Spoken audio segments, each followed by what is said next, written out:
Anderson, and today I'm here and I have the amazing opportunity to interview Crystal Hall, one of this year's distinguished alumni. How are you doing today? I'm great. Thank you. Of Happy to course. be here.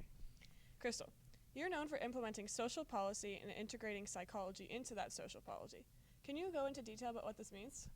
Yeah, so I am trained as a social psychologist, and I'm really interested in using what we know about decision making to improve the way that policies and different programs actually run. And so we might think about offering people a housing subsidy, for example, and we can use insights from psychology to think about how do we communicate that program to people, how do they sign up for it, how do we make sure that we are able to check their eligibility in a way that just makes sense given the actual accurate way that people's brains and behaviors actually play out. Yeah, that's very interesting. In your bio, and from what I've learned from you today, you attended Carnegie Mellon and then Princeton to further your education. Please explain about your choice in the college and why you decided to further your education and get a master's and a PhD. Yeah, I never thought that I would go to graduate school. When I enrolled at Carnegie Mellon, I actually was studying physics, and I loved physics, but realized that I didn't see myself engaging in physics. I didn't want to do what a physicist did, and so I took a lot of different classes, and I stumbled into psychology and into public policy, and I was able to work in a couple of research labs, and that's what really got me excited about the possibility of going to graduate school and getting to focus on research and also teaching as well. Yeah. So there's many sides to you rather than just your education and your work. And I also heard that you're a certified yoga instructor. What made you decide to become a certified yoga instructor? Yeah, so my friends like to joke that I had this mini retirement. At one point, I was just really getting burnt out with work, and I love my job, but I was at a very intense part of my career, and yoga was something that I had been doing for a long time anyway on my own. And the opportunity came up to do this very intensive training at the studio where I practiced, and I'd gotten to know the owner really well, and I found that it was just an amazing time. I was able to take a little bit of time off work, and for about 3 or 4 months, I basically I kind of flipped where yoga had been something that I would do for an hour or two a day. I kind of flipped and just did yoga almost full time, and then was able to put a lot of my work aside. So it was really fortunate that I was able to do it, and that it's something that I've been able to continue to do in that way since then. I love that. That's really neat. I wish I was good at yoga. So, you've worked for the U.S. government on various different levels. What was your favorite part of this job, and what overall was your experience like?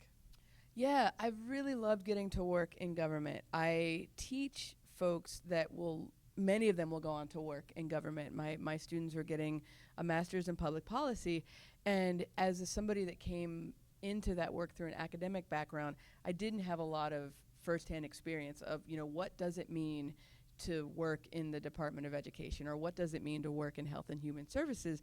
But I was teaching a lot of my students to prepare for those types of careers.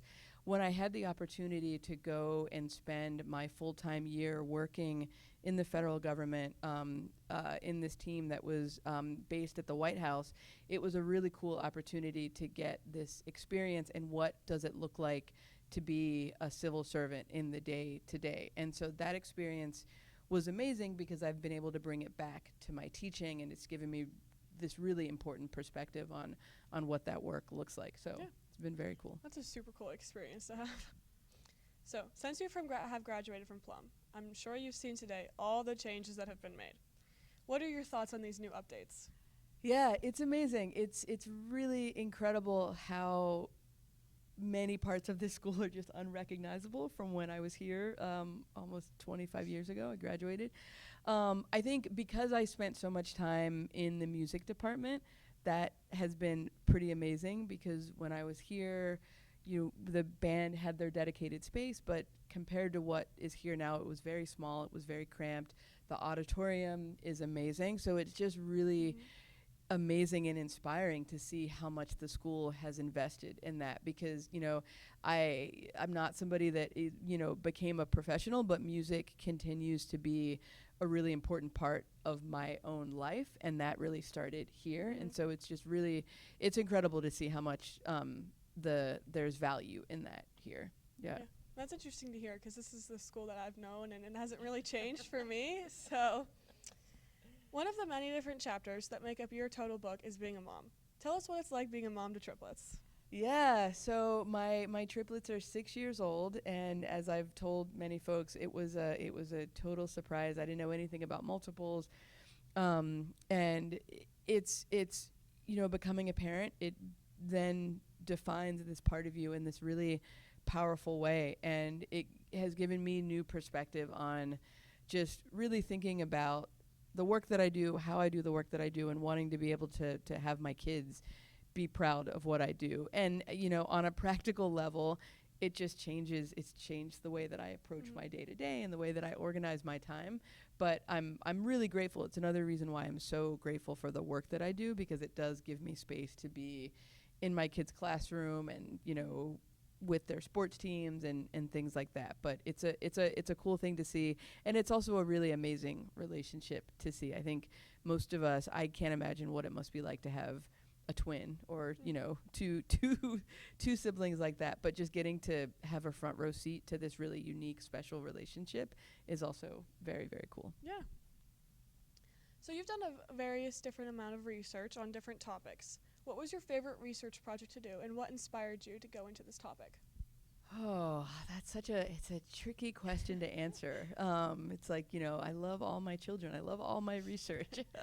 I would say one of the projects that I got to work on at the end of my time when I was working at the White House was a project that was a collaboration with a couple different agencies. We worked with the Domestic Policy Council, we worked with the Department of Justice, and a couple other groups, and we were trying to understand how to take the findings that had come from this big presidential task force on police community relations and translate it in a way that would be accessible to the everyday person, because this was this huge report and a topic that was and continues to be like a very hot button issue, and we really wanted to understand how do you translate that in a way that doesn't divide people, because that's a topic that can be really divisive, and we really wanted it to be those findings to be something that everybody could understand and use it to think about what needs to be done on the local community level. And so it wasn't, most of the work that I've done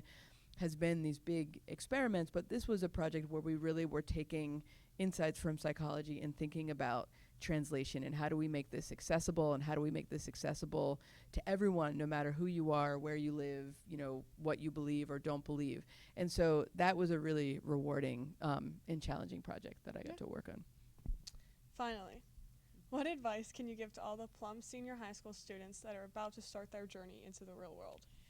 Yeah, I think the first thing is don't be afraid to try something new. I went into college really focused on what I thought my career path was going to be, and it ended up being so different. And I think that's because I was really willing to just try things that I was uncomfortable with and go down a path that I wasn't really sure where it would lead me. So that's the first thing I would say. And then the second thing I think I would say is don't be afraid to ask for help and to collaborate and to work with people that you think are different, because I think some of my most valuable personal and professional relationships really came from folks that I didn't expect to connect with. And so just really being open-minded and getting to know people and collaborating, I think is huge, and that will help you wherever you go. Yeah. Well, I can say I will take that advice for sure. Thank you so much for coming in today. I've had an absolute wonderful time interviewing you and walking you around today. Thank you. And I can't wait to see what comes next. Thank you for being such a great host. It was wonderful.